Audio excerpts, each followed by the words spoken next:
Hey folks, this is Manuel from Steadybit. I just want to give you an overview how easy you can integrate your load tests with chaos engineering by using Steadybit. For that, we support different extensions that integrate with different load test frameworks, like for instance K6. Once I'm opening it up, I can see that this extension provides two possible actions I can use in the experiment later on, like running a K6 load test locally in the extension and with the available resources from that extension, or using the K6 cloud integration. Once I've installed this extension, I can jump into the Steadybit experiment editor, where I can use both actions in my experiment and can simply specify a K6 script that I can upload and run the experiment together with the load test.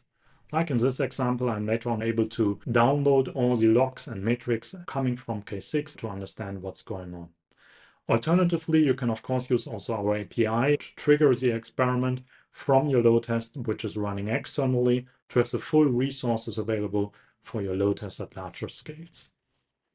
So make sure to install the K6 extension in your environment by, for instance, using the Kubernetes Helm chart or our Linux package, and integrate both together in your chaos engineering experiment.